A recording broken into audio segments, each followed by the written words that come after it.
할렐루야.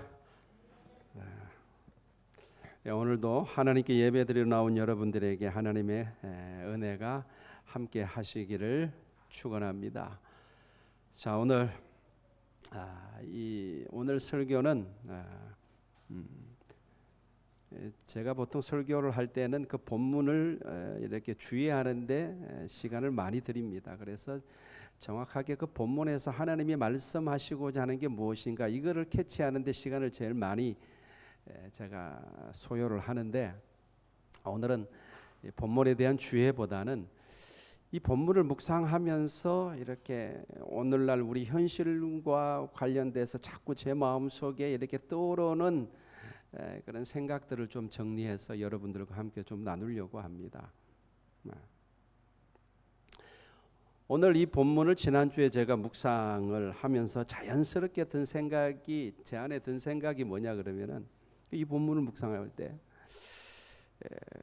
코로나19가 왜 일어났을까 이 생각이었어요. 코로나19가 도대체 왜 일어났을까? 그리고 이 코로나가 끝난 이후에는 교회가 어떻게 될까? 이 생각이 제 마음에서 떠나지 않았어요. 여러분, 우리가 하나님을 생각하지 않고 그리고 원수 마귀를 염두에 두지 않는다면 뭐 깊이 생각할 것도 없어요. 그렇지 않습니까? 신종 바이러스가 나타났고 그게 잘 이렇게 치료가 되지 않고 전염성이 강하고 아직 치료약이 백신이 아직 만들어지지 않았다. 그래서 우리가 지금 고생하고 있다. 끝. 뭐 더 이상 할 이야기가 뭐가 있어요? 그죠? 지금 그 상태잖아요. 근데 영적으로 한번 생각해 보자는 거예요. 그러니까 오늘 제가 여러분에게 드리는 말씀은 세상 사람들에게는 통하지 않는 말입니다. 적어도 영적인 세계를 믿고 하나님을 믿는 우리는 한번 생각해 보자는 거예요. 하나님은 지금 뭘 하고 계시고, 분명히 하나님도 지금 일을 하고 계실 거 아닙니까? 그죠? 하나님이 허락 없이 코로나19가 터지지는 않았을 거 아니에요.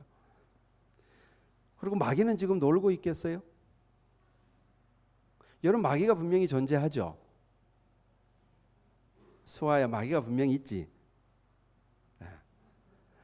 물결아, 마귀가 분명히 있지, 그지? 마귀, 물결이도 아는 거니까 여러분 다 아실. 마귀가 분명히 존재합니까? 확실히 믿어요, 여러분들? 그럼 마귀가 지금 놀고 있겠냔 말이에요. 마귀가 뭔가 지금 음모를 꾸미고, 마귀는 이게 음모를 꾸미는 대가잖아요. 항상 음모를 꾸미잖아요. 음모를 꾸미고, 그리고 자기 사명을 다하고 있지 않겠습니까? 그것을 우리가 생각한다면은 지금 적어도 전 지구적으로 일어난 이 코로나19 사태 마냥 순진하게만 생각할 건 아니라는 거죠.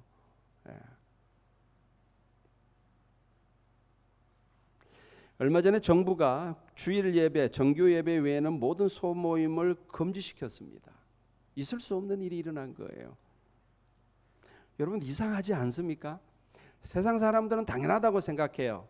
그러니까 세상 사람들한테는 이거 이상하지 않냐고 물어보지 마세요. 그 사람들한테는 이게 당연한 거예요. 근데 우리 믿는 사람들끼리는 한번 생각해 보자는 거예요. 이거 이상하지 않아요?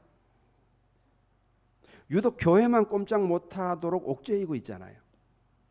여러분, 전국에 6만 3천 개의 교회가 있고 수백만 명의 사람들이 매주마다 예배를 드려요. 근데 지금까지 교회를 통해서 생긴 확진자가 310명이랍니다. 근데 우리 전국적으로 지금까지 생긴 확진자 수가 몇 명인지 아세요? 어제 제가 확인해 보니까 13,700명 정도 돼요. 그러면은 13,700명 중에 310명이면요 2% 조금 더 넘어요. 제가 이상하다고 생각하는 거는, 여러분, 2% 정도의 확진자가 생긴 교회, 신천지는 빼고요. 그거는 교회 아니니까. 2% 정도의 확진자가 생긴 교회를 이토록 꼼짝 못하도록 옥죄어야 한다면, 그게 합리성을 띠려면 나머지 98%의 확진자가 생긴 다른 루트도 단단히 틀어막아야 이게 정상 아닌가요? 저는 그렇게 생각이 들어요. 2% 확진자가 생긴 교회를 이토록 꼼짝 못하도록 만들어야 한다면은, 그것이 합리성을 띠려면은 다른 98%의 확진자가 생기는 루트도 단단히 틀어 막아야 되는 거 아닌가요? 그래서 제가 이상하다고 생각하는 거예요. 제가 식당에 가보니까 바글바글해요, 사람들이.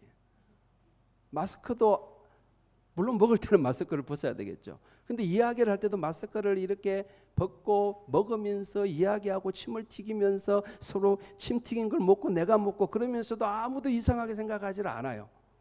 네. 마트에 가도 사람들이 차고 넘칩니다. 클럽과 노래방과 PC방도 마찬가지예요. 제가 회사나 관공서 이런 데를 가봐도요, 사회적 거리두기를 하는 데를 못 봤어요. 예전에 일하던 그대로 그 자리에 앉아서 그대로 일을 해요. 마스크만 끼고. 네. 서울시에서는 그렇게 교회는 통제하면서요, 9월 달에 있을 퀴어 축제는 허락을 했어요. 어이없는 일이 좀 일어나고 있는 거예요. 여러분, 해외에서 들어오는 사람들 가운데 확진자가 제일 많은데 그거 통제 안 해요. 근데 교회만 유독 꼼짝 못하도록 옥죄이고 있는 게 이거 이상하지 않냔 말이에요. 예. 우리만 억울하다 그런 이야기를 하려는 게 아니라 좀 생각을 해보자는 겁니다. 그러니까 제가 이상하다고 하는 것은 교회를 무너뜨리려고 하는 마귀의 괴계가 보이지 않느냐 하는 겁니다. 교회는 마귀는 하는 일이 그거잖아요. 마귀가 하는 일은 뭡니까? 교회를 무너뜨리고 복음이 전거되지 못하게 하고 하나님 나라가 확장되지 못하게 하는 게 마귀의 목표 아닌가요? 네. 여러분, 만약에 그러니까 코로나가 터지기 전에 작년에 지금 정부가 발표한 거, 그러니까 모든 교회는 정규 예배 외에 모든 소모임을 금지한다 이렇게 총리가 발표했으면 난리가 났을 겁니다. 어쩌면 온 교회들이 다 들고 일어났을지도 모르고 예수 안 믿는 사람들도 들고 일어났을지도 몰라요. 종교의 자유를 침해한다 그러면서. 근데 지금은 조용해요. 그렇죠? 당연하다는 듯이 받아들이고 있습니다. 왜 그렇습니까? 코로나 때문에 그래요. 마귀가 코로나를 일으켰는지는 모르겠어요. 그건 알 수가 없죠. 그러나 적어도 코로나를 적절하게 이용해서 마귀를 공격하고 있는 것은 분명해 보이지 않나요? 마귀가 이 코로나를 이용해서 교회를 공격하고 있는 것은 분명해 보입니다. 어쩌면 이 코로나를 핑계 삼아서 앞으로 교회 정규 예배도 못 드리게 할 날이 올지도 모르겠어요. 알 수가 없죠, 미래는. 교회가 이렇게 공격을 받고 있는 가운데, 집중적으로 공격을 받고 있는 가운데 언젠가는 코로나가 종식이 되겠죠. 어떤 식으로든 종식이 되겠죠. 근데 어떤 식으로 종식이 될지는 모르죠.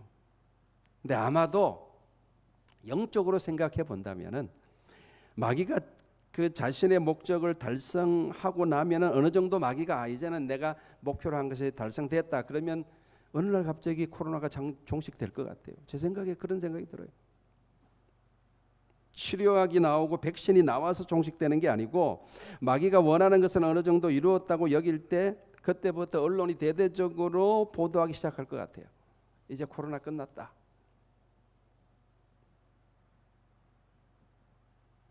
이제는 두려워하지 않아도 된다. 이제는 나가서 마음껏 활동해도 된다. 그러면은 언제 그랬냐는 듯이 어느 날 갑자기 사람들이 마스크를 다 벗어버리고 그리고 마음도 이렇게 한결 풀어지고 그리고 이제 여행도 다니고 일상생활로 돌아갈 것 같아요. 자, 그럼 교회는 어떻게 될 것 같습니까? 세상은 일상으로 돌아가는데 교회는 어떻게 될 것 같아요? 교회도 예전처럼 다시 일상으로 돌아갈 수 있을 것 같습니까? 예전처럼 오손도손 모여서 교회 안에서 식사를 하고 밥을 먹을 수 있을 것 같아요? 소그룹 모임이나 1:1 양육을 할 수 있을 것 같습니까? 여러분, 이미 초신자들은요, 낙엽 떨어지듯이 우수수 다 떨어졌습니다. 교회의 이미지도 추락될 대로 추락돼서 더 이상 복음을 전할 수 없는 사회적 분위기가 되어버렸고 교회에 사람 데리고 나오기가 굉장히 꺼려지는 그런 분위기가 되어버렸습니다. 이거 회복될 것 같습니까? 마귀의 노림수가 보이지 않나요? 이제는 교회는 부흥이 아니라 생존을 걱정해야 될 시대가 온 거예요. 마귀는 그것을 노린 것이라고 저는 보여집니다. 그리고 하나님이 그것을 허락하셨죠. 하나님이 허락하셨다는 것은 그것은 교회에 대한 하나님의 심판입니다. 교회에 대한 하나님의 심판이에요. 하나님이 허락하시지 않으면 이런 일들이 교회에 일어날 수가 없어요. 여러분, 부흥도 하나님이 허락해야 부흥이 일어나는 것이고 심판도 하나님이 허락하셔야지 심판이 임하는 겁니다. 차별금지법 이야기를 좀 잠깐 하겠습니다. 어쩌면 이건요 코로나보다 더 위험합니다. 차별금지법은.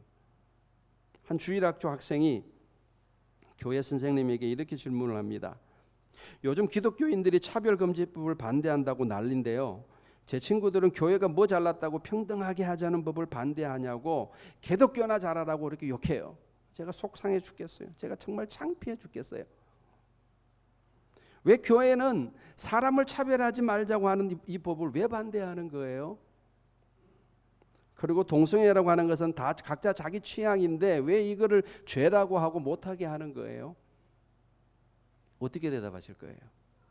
이게 여러분들 이 학생의 생각뿐만 아니라 대다수의 일반 사람들의 생각이에요.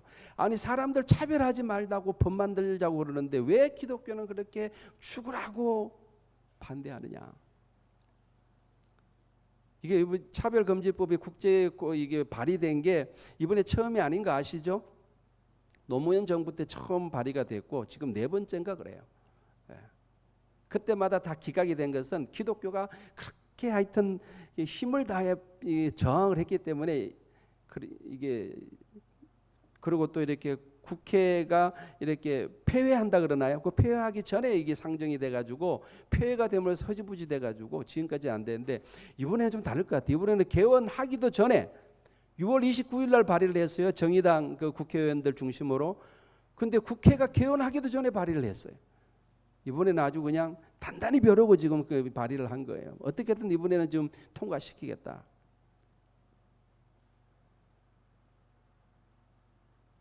이 차별금지법을 우리가 잘 모르는데 짧고 굵게 중요한 것만 제가 말씀드리겠습니다. 우리가 알아야 될 것 같았어요. 여러분, 우리나라는 이미 동성애 차별 금지가 포함된 국가인권위원회 법이 존재한다고 합니다.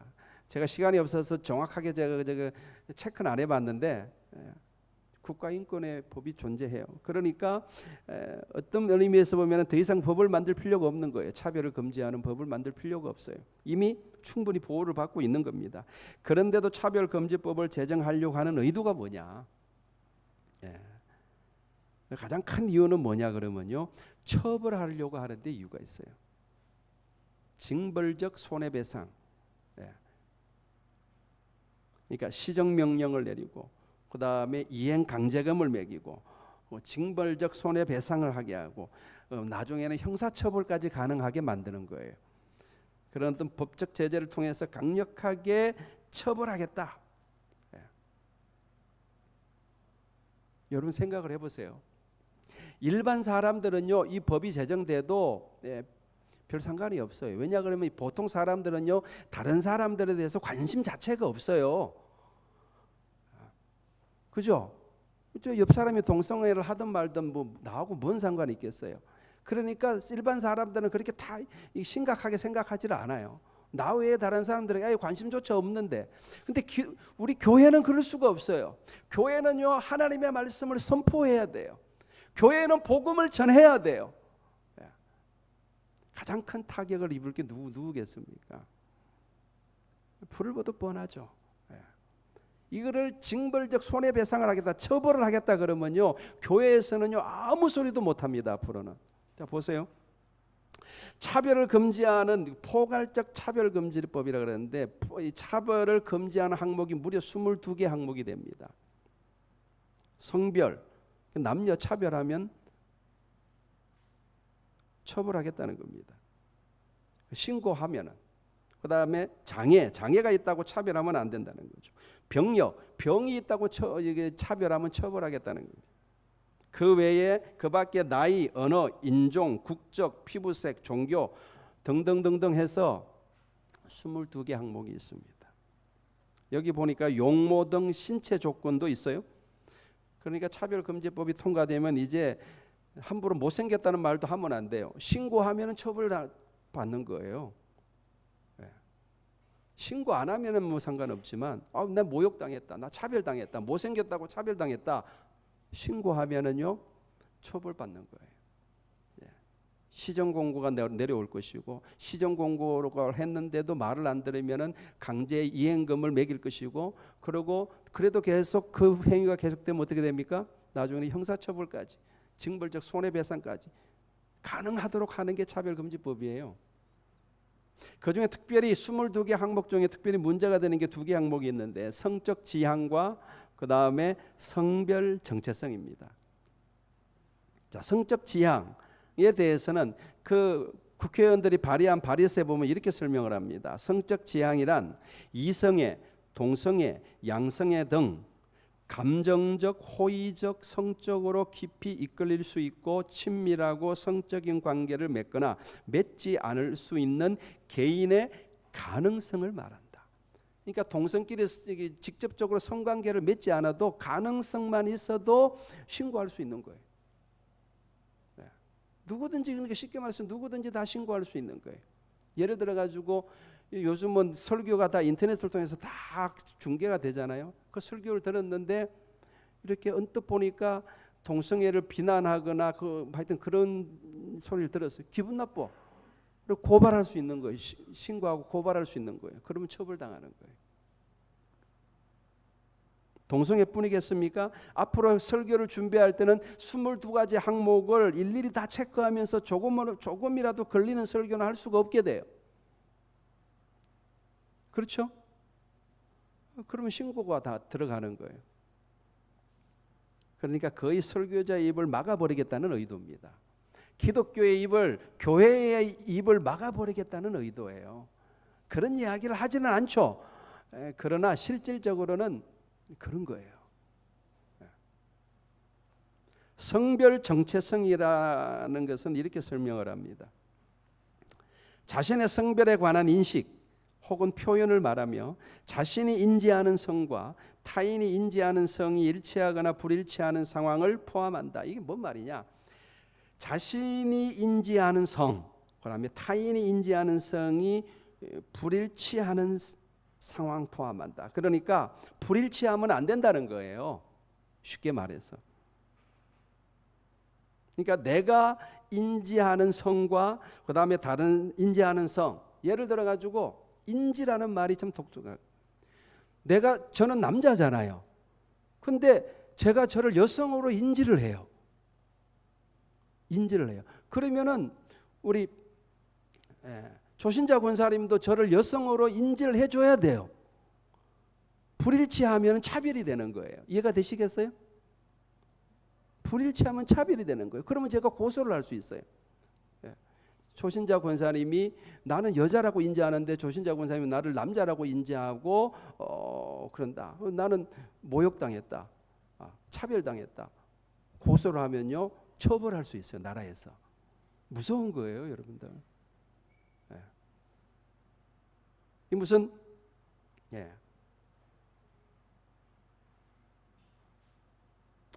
제가 남자죠. 근데 제가 제 자신을 여자로 인지를 해요. 그래서 제가 화장실을 갈 때 여자 화장실을 들어가요.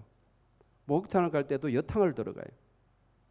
근데 거기 있는 여자들이 깜짝 놀래가지고 기겁을 하면서 저는 뭐 겉모양은 남자니까 저를 남자로 인지하고 막 욕을 하고 때리고 내쫓잖아요. 그럼 제가 고발을 할 수가 있어요. 이 무슨 말도 안 되는 이야기를 하고 있느냐? 그렇게 생각되죠. 여러분 외국 나가 보세요. 이미 차별금지법이 통과된 미국이나 캐나다나 영국이나 네덜란드 같은 나라 한번 가보세요. 한번 어떤 일이 벌어지고 있나. 뉴욕에서는요 31개의 젠더가 있답니다. 이 젠더는 성을 말하는 거예요. 우리는 그냥 남성, 여성, 성 그러면 2개인데 31개의 성을 만들어 놓고 이 사회학적 성이라 그럽니다. 젠더 만들어 놓고 그 중에 하나를 본인이 선택을 할 수가 있어요. 지금 실제 있는 이야기를 하는 겁니다. 제가.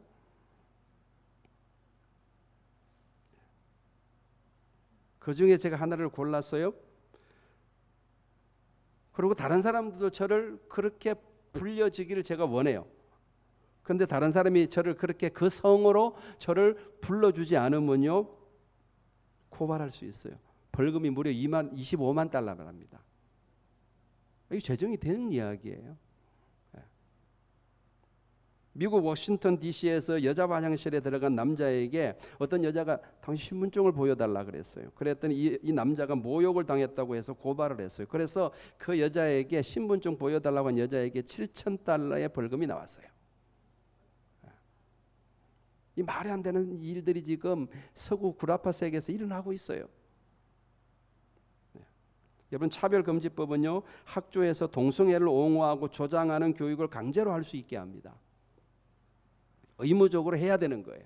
차별금지법이 통과되면은 동성애에 대한 교육을 의무적으로 모든 학교에서 다 해야 돼요. 그래서 영국에서는요, 이런 것도 가르쳐요. 동성 친구에게 청혼하는 법, 그다음에 동성에게 연애 편지 쓰는 법, 이런 걸 가르친다고 합니다. 학교 내에서 워낙 동성애자들이 점점 더 많아지니까 진짜 많아질 거예요. 영국 같은 데서는요, 동성애자들이 무려 40배나 많이 증가했다고 합니다. 청소년들 가운데. 그러니까 자체 학교 내에서 퀴어 축제, 동성애 축제를 하는데 모든 학생들이 의무적으로 다 참여를 해야 돼요. 참여하지 않는 학생들에게는 처벌이 들어가요. 불이익을 가한단 말입니다. 근데 거기 누가 안 가겠어요? 어떤 학생들이 그거 안 가겠어요? 우리 물개리 같은 애는 안 가는 거예요. 하나님을 경외하는, 하나님을 신실하게 믿는 학생들은 안 가죠. 그러니까 누구만 손해를 보는 거예요. 불이익을 당하는 거예요. 차별금지법은요, 자녀의 동성애, 성전환 수술 이런 거 반대하는 부모의 양육권을 박탈해 버립니다. 지금 캐나다나 네덜란드에서 지금 이런 일들이 벌어지고 있어요. 자녀가 고발하면요, 나라가 나서서 양육권을 박탈해 버려요. 부모와 자식 간의 관계를 끊어 버려요. 그래서 가정들이 다 무너지고 있습니다. 학교도 이미 다 무너지고 있고 심각합니다, 여러분들. 이건 종교 문제도 고발이 가능해요. 22가지 항목 가운데 종교가 있었어요. 예를 들어 가지고 가정에서 자녀들이 교회 가기 싫어. 종교의 자유가 있는데, 종교를 내가 선택할 자유가 있는데 자꾸 부모님이 교회 가라고 그러고 성경 읽으라고 그러고 주일 날은 피곤해 자고 싶은데 교회 가라 그러니까 화가 나가지고 고발을 해버렸어요. 자기 부모님을. 그럴 수 있다는 거예요. 그러면 부모에게 뭘 빼앗아 버려요? 양육권을 빼앗아 버립니다. 강제적으로.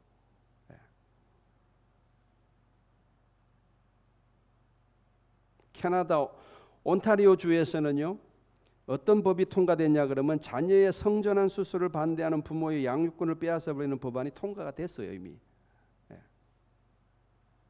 이런 말도 안 되는 일들이, 그 외에 뭐 많은 예들이 있는데 시간상 다 생략하고, 이런 어처구니 없는 일들이 서구 사회에서 일어나고 있는데 언제부터요?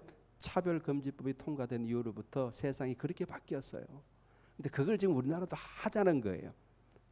그런 이야기들은 안 하죠. 법을 발의하는 사람들이나 이걸 옹호하는 사람들은 장밋빛 미래를 이야기를 하죠. 차별 없는 세상을 만들자. 그러나 실제로 여러분들, 차별금지법이 통과되고 변화된 세상은요, 그런 세상이 장밋빛 세상이 아니에요. 기독교인들이 이렇게 오히려 역차별당하는, 아무런 말도 할 수 없는, 그리고 가정이 붕괴되고 학교 교육이 붕괴되어지고.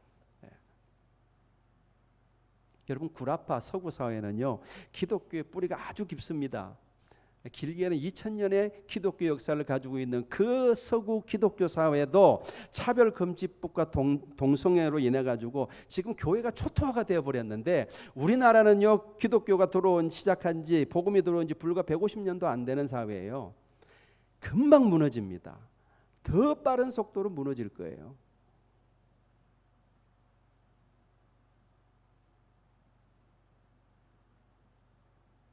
차별금지법은 정확하게 기독교를 무너뜨리기 위한 타겟을 정하고 만들어진 것입니다. 여러분 차별금지법 때문에 세상이 무너지지는 않습니다. 아까도 말씀드렸죠. 세상은 관심 없다니까요. 차별하든 금지하든 관심이 없어요.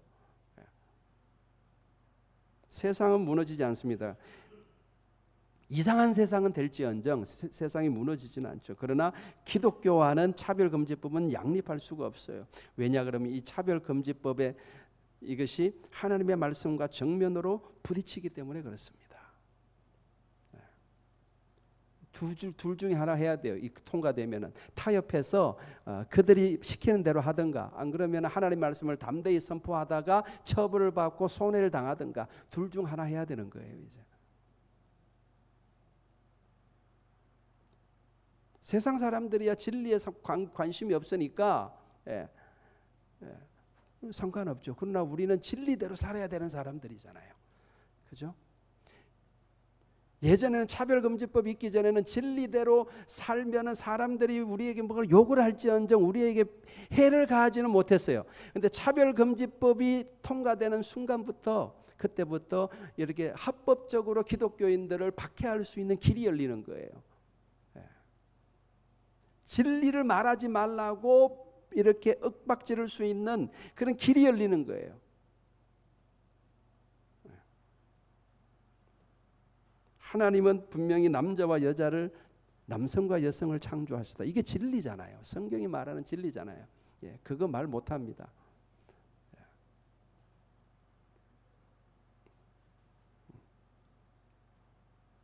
성경에서 말하는 대부분의 죄, 그거 말 못합니다. 그거 죄라고 하는 순간 차별금지법에 걸려요. 무슨 말을 할 수가 있겠어요, 교회가. 오늘 본문을 보면은 하나님의 백성들이 듣기는 들어도 깨닫지 못하고 보기는 보아도 알지 못하리라 말씀합니다. 도대체 지금 무슨 일이 일어나고 있는지 관심도 없고 알지도 못하고 알고 싶어 하지도 않고 깨닫지도 못해요. 그러는 사이 우리가 살고 있는 세상은 점점 황폐해져 가는 겁니다.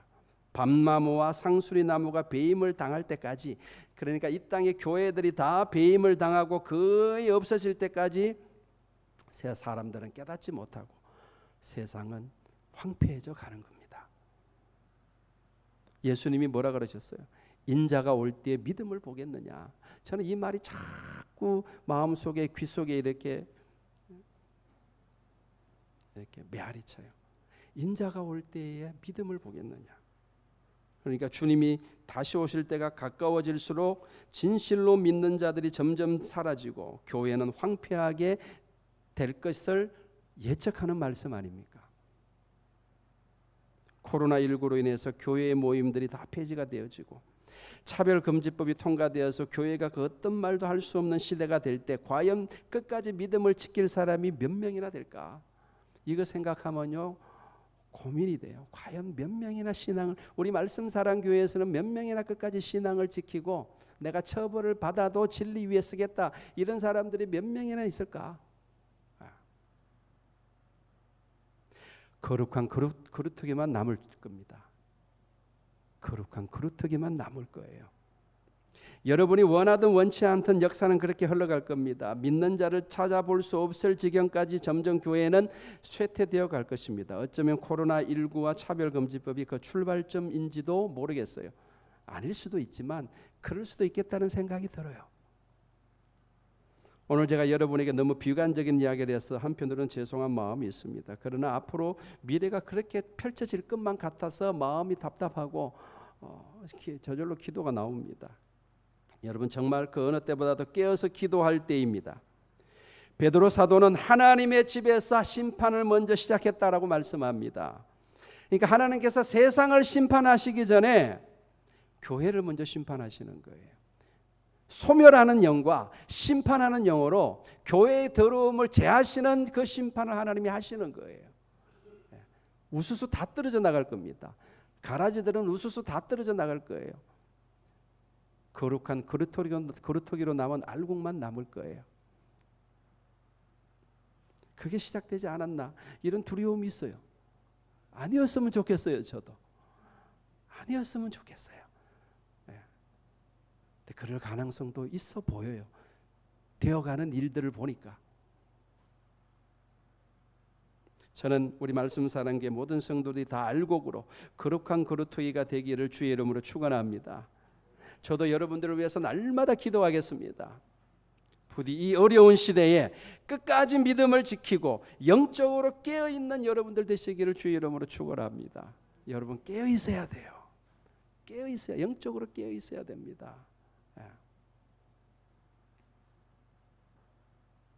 하나님의 은혜가 우리 모두에게 함께 하시기를 바랍니다. 기도하겠습니다.